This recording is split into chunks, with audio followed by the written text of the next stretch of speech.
Today we solve some problems on height and distance. तो height and distance के problem को समझने के लिए थोड़ा सा दिमाग को स्टेबल करके कंसंट्रेट करके समझना है।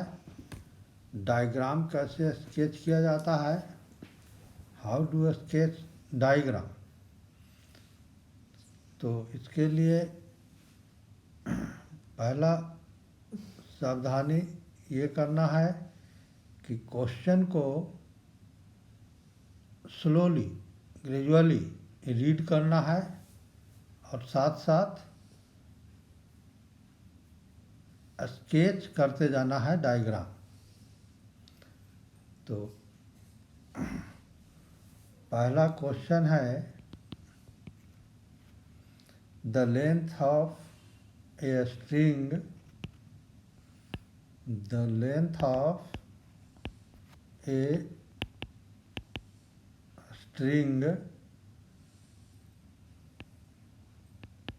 between a kite and a point on the ground is 85 meter. If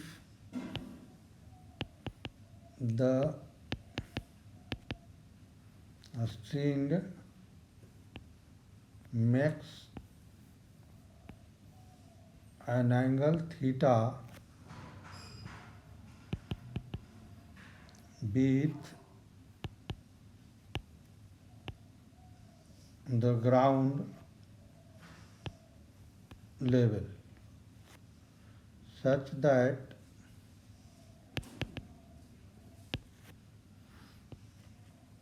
tan theta equal 15/8, find the height of the kite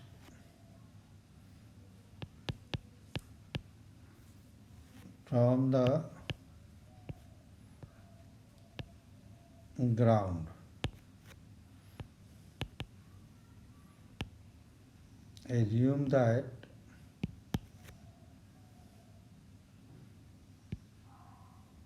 there is no stacked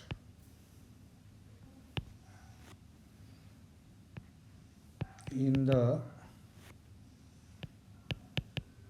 string. So we read question gradually and sketch diagram. तो कहता है the length of a string between kite and A point on the ground. तो ground पर एक point है, तो पहले हम लोग ग्राउंड लेवल ड्रा कर लिया, इस पर एक पॉइंट ले लिया ए, और एक काइट है, तो काइट जो है ऊपर उड़ेगा हवा में, तो काइट ग्राउंड लेवल से ऊपर होगा। मान लीजिए के पॉइंट है जहाँ पर काइट है, तो कहता है कि ग्राउंड लेवल ए से काइट के बीच का जो डिस्टेंस होता है थ्रेड का, काइट थ्रेड से धागा से जुड़ा रहता है, तो ये गिवन है 85 मीटर। और इसमें दिया हुआ है कि यह जो स्ट्रिंग है जिससे काइट अटैच्ड है, ये स्ट्रिंग जो है एंगल मैक्स करता है विद द ग्राउंड लेवल। तो ये ग्राउंड लेवल है ए एक्स, इसके साथ ये स्ट्रिंग ऑफ काइट जो है एक एंगल थीटा सबटेंड करता है such that tan theta equal to 15/8 given है। Find the height of the kite from the ground, तो ग्राउंड से काइट का हाइट हमको फाइंड आउट करना है।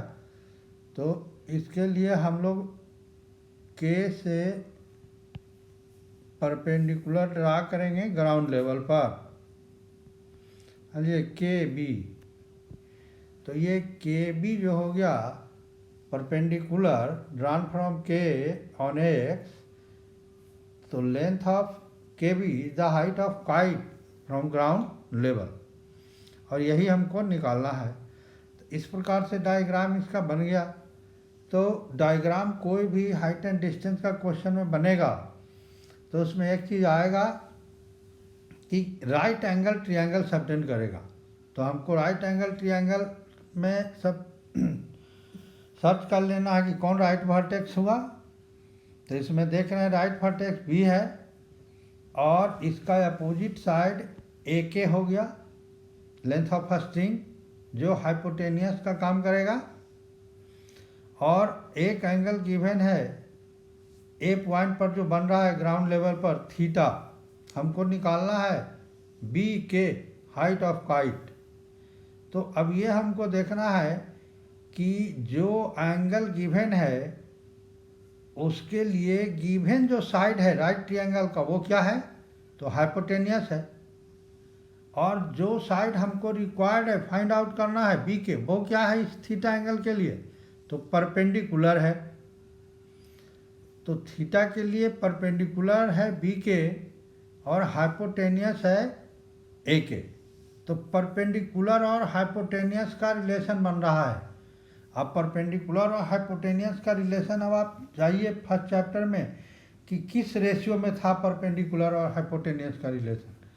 तो परपेंडिकुलर और हाइपोटेनियस का रिलेशन था साइन रेशियो में।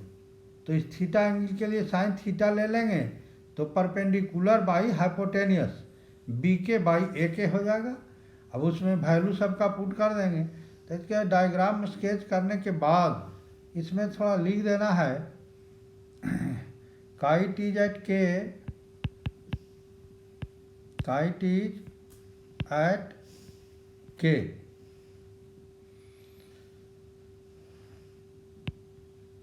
Angle B A K equal theta.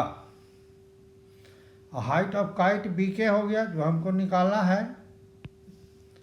तो B K equal H let, this is the height of kite from ground level. इसमें और गिवन है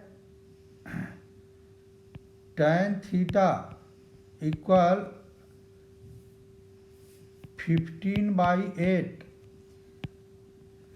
and A K equal 85 metre.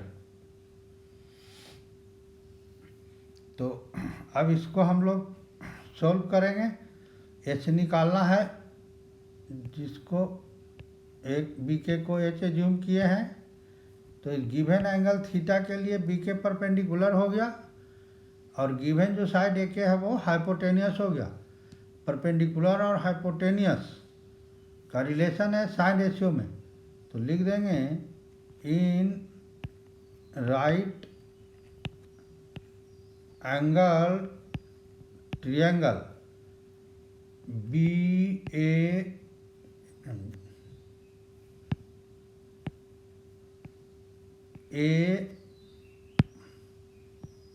B K. तो इस right angle triangle A B K में angle A theta है, तो इसके लिए साइन थीटा ले लेना है। तो साइन थीटा इक्वल हो गया परपेंडिकुलर बाई हाइपोटेनियस। तो परपेंडिकुलर हो गया बी के और हाइपोटेनियस हो गया ए के। अब हमको साइन थीटा आया, वैल्यू दिया हुआ है tan थीटा का। तो साइन को हम लोग tan में कन्वर्ट करेंगे, तो इसका फॉर्म हम लोग साइन का tan में कन्वर्ट किए थे, तो वो आया था, इसमें cos से डिवाइड कर दिया और cos से मल्टीप्लाई कर दिया, तो ये tan थीटा हो जाता है आई अपॉन cos का रेसिप्रोकल sec थीटा, sec का tan में रिलेशन था root under 1 plus tan square theta equal हो गया बी के, तो बी के एच हो गया और हाइपोटेनियस हो गया 85 ए के, गिवन है के का वैल्यू। अब इसमें हम लोग tan थीटा का वैल्यू पुट कर देंगे, तो tan थीटा का वैल्यू हो गया 15/8 अपॉन रूट अंडर 1 प्लस 15/8 इसका whole square equal h upon 85। तो ये हो गया 15/8 और डिनोमिनेटर को सॉल्व किया तो रूट अंडर 1 प्लस 225/64 हो गया इक्वल h/85 हो गया, विच इम्प्लाइज ये हो गया 15/8 और रूट अंडर 64 प्लस 225 हो गया अपॉन 64 एलसीएम हो गया h/85 विच इम्प्लाइज ये हो गया 15/8 अपॉन, अब इसमें ऐड करेंगे दोनों को तो 549 और 2 और 6 8 हो जाएगा और 2 अपॉन 64 इक्वल h/85 हो गया। अब ये हो गया, सिंप्लीफाई कर लेंगे तो 15/8 इसका स्क्वायर रूट हो जाएगा 289 का 17 बाई 64 का 8। तो कोई भी फ्रैक्शन जब न्यूमरेटर और डिनोमिनेटर फ्रैक्शन में हो तो न्यूमरेटर और डिनोमिनेटर का डिनोमिनेटर यदि सेम हो तो ये कैंसिल हो जाएगा, तो बच गया 15/17 इक्वल h/85। अब इसमें बोथ साइड इक्वल है, दो फ्रैक्शन, तो डिनोमिनेटर से डिनोमिनेटर कैंसिल होता है, तो 17 से 85 कैंसिल हो गया 5 टाइम, तो यहाँ 1 आ गया, क्रॉस मल्टीप्लिकेशन कर दिया तो h इक्वल टू 15 × 5 75 मीटर। तो this is the height of kite from ground level, ये निकल गया। अब देखिए दूसरा क्वेश्चन हम लोग ले रहे हैं, a ladder 15 metre long just reaches the top of a vertical wall if the ladder makes an angle of 60 degree with the wall,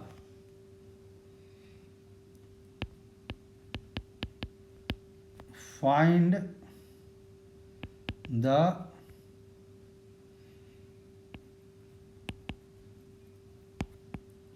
height of the wall, तो वॉल का हाइट हमको निकालना है। तो कह रहा है एक लैडर है, सीढ़ी है 15 metre long, just reaches the top of a vertical wall. तो वर्टिकल बाल के लिए एक वर्टिकल लाइन ड्रा कर लिया, तो ये ग्राउंड लेवल हो गया, और ग्राउंड लेवल पर ए बी जो है वर्टिकल बाल हो गया। अब एक लैडर को जब लगाएंगे हम लोग, तो लैडर लगेगा स्लोप, तो BC जो है लेंथ ऑफ लैडर हो गया, और लेंथ ऑफ लैडर दिया हुआ है 15 मीटर। और ये बॉल AB के टॉप को टच करता है, reaches top of the ball.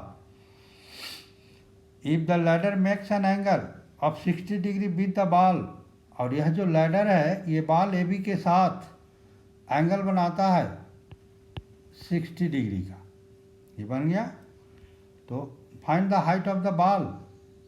अब इसमें बॉल का हाइट हमको निकालना है, तो इसमें BC लैडर हो गया, AB बॉल हो गया। AB is wall and BC is ladder.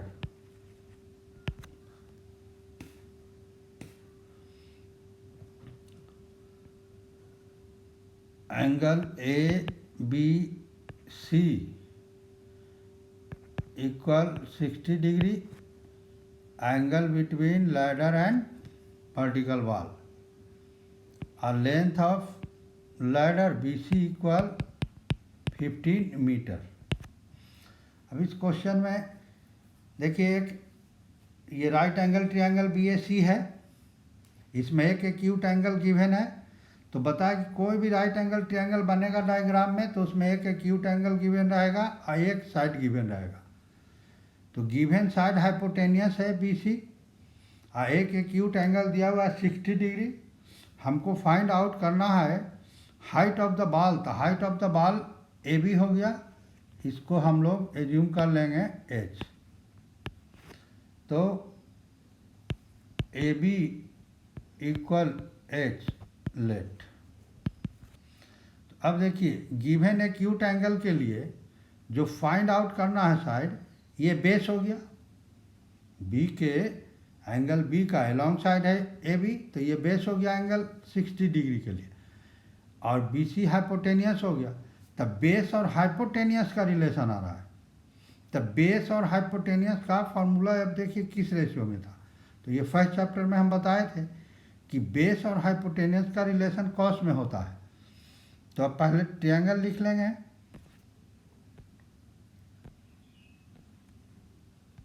In triangle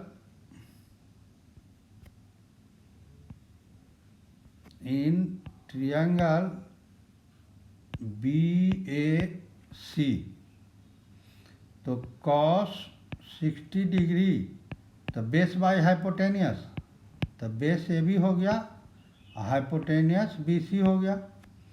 अब कॉस 60 डिग्री का वैल्यू आप लोग पढ़े थे, the value of trigonometrical ratios में 1/2 होता है। और AB हमको फाइंड आउट करना है, जिसको H एज्यूम किया है। अब BC गिवन है 15। अब ये दो फ्रैक्शन इक्वल है, तो इसमें क्रॉस मल्टीप्लिकेशन रूल लगेगा। तो 2 को H से इंटू कर देंगे, तो 2H इक्वल 1 इंटू 15, 15 हो गया। तो H इक्वल 15 डिवाइडेड बाई 2, तो ये हो गया 7.5 metre.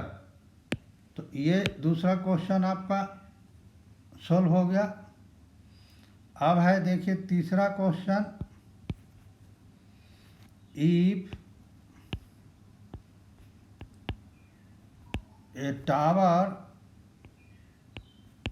30 metre high casts a shadow